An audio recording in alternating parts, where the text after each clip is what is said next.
नमस्कार, news for nation देख रहे हैं आप और मैं आपके साथ प्रार्थना। आतंकी करणदीप को लेकर हुए बड़े खुलासे। जी हाँ, जैसा कि आतंकी करणदीप को जो है वो गिरफ्तार कर लिया गया था और अब गिरफ्तारी के बाद जो है वो करणदीप को लेकर के बड़े खुलासे हो रहे हैं और ये खुलासे जो है वो उनके परिजन ही कर रहे हैं। दरअसल करणदीप की दादी कौशल्या देवी ने बताया कि करणदीप गांव से सीधा पंजाब जाने की जो है वो बात करके निकला था और होली के पहले वो करीब 5 सालों बाद जो है वो गांव आया था। वह पंजाबी में बात करता था, इसलिए कुछ भी समझ में नहीं आता था। इसी के साथ साथ ये भी बताया गया कि गिरफ्तारी के पहले आखिर 3 दिन और 2 रात कहाँ रुका था करणदीप। आपको बता दें कि प्रतिबंधित खालिस्तानी आतंकी संगठन बब्बर खालसा इंटरनेशनल का गुरका करणदीप यादव होली के दिन मधेपुरा के कुमारखंड थाना क्षेत्र से अपने 2 साथियों के साथ गिरफ्तार किया गया। उसके बाद जो है मधेपुरा और सुपौल के लोग जो है वो सख्ते में हैं। पंजाब पुलिस के अनुसार करणदीप नार्को टेरर मॉड्यूल का अहम हिस्सा था। मूल रूप से सुपौल जिले के छातापुर प्रखंड अंतर्गत भट्टाबारी वार्ड 8 निवासी करणदीप गिरफ्तारी के 2 दिन पहले से कुमारखंड थाना क्षेत्र में अपने मामा के घर छिपा हुआ था। शुक्रवार को उसकी गिरफ्तारी की गई। अब जानकारी सामने आ रही है कि कुमारखंड जाने के पहले जो है करणदीप अपने पैतृक गांव पहुंचा था।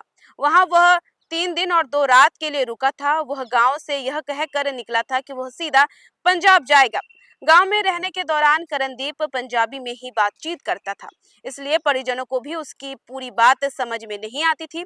करीब 60 घंटे से अधिक समय गांव में गुजारने के बाद करणदीप महज कुछ घंटों के लिए 3 से 4 बार ही बाजार के लिए निकलता था। वह लंबे समय बाद अपने गांव पहुंचा था और गांव के किसी भी व्यक्ति से उसकी कोई जान पहचान भी नहीं थी। गांव से अरसे पहले गए मनोज यादव उर्फ मन्नू के बेटे करणदीप का जो संबंध है वो आतंकी संगठन से होने की बात से लोग हैरान हैं।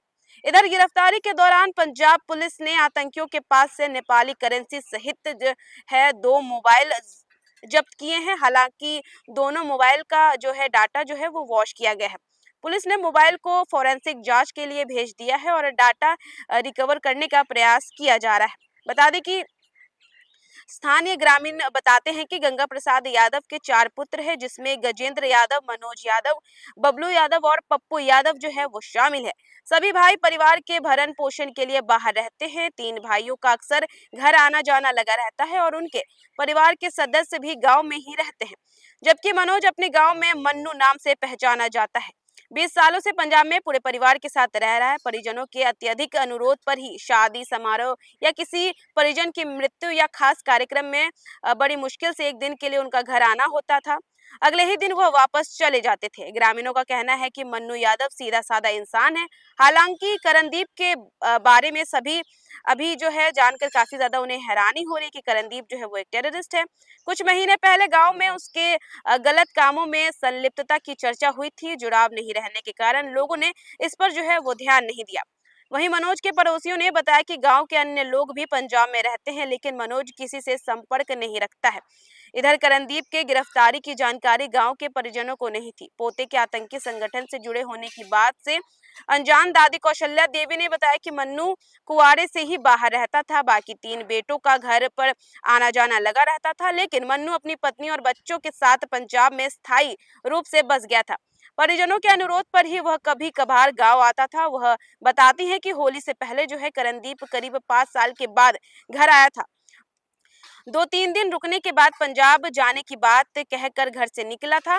बताया जा रहा है कि करणदीप पंजाबी में बात करता था और जो वह समझ नहीं पाती थी, केवल खाने और सोने की बातें इशारे से समझती थी। करणदीप क्या करता है ये उन्हें पता नहीं था। पंजाब पुलिस की गिरफ्त में आया आतंकी करणदीप का पिता मनोज यादव अमृतसर में बिल्डर का काम करता था। पंजाब पुलिस की माने तो 21 वर्षीय करणदीप दिखावे के लिए जो है वो काम करता था। वह दरअसल नार्को टेरर मॉड्यूल गिरोह का जो है वो सरगना है। सुपौल के छातापुर प्रखंड अंतर्गत भट्टाबाड़ी वार्ड 8 में मनोज का पैतृक घर भी जो है वो झोपड़ी का है। मनोज के अन्य 3 भाइयों की पत्नी और बच्चे सहित उसकी मां भी उसी झोपड़ी के घर में ही रहती है। परिजन कहते हैं कि हम अभी भी जो है वो विश्वास नहीं कर पा रहे हैं कि करणदीप जो है वो एक टेररिस्ट है। इनकी जो है उन्हें उम्मीद भी नहीं थी। फिलहाल के लिए बस इतना ही। देश दुनिया की तमाम अपडेट्स के लिए देखते रहें न्यूज़ फॉर नेशन।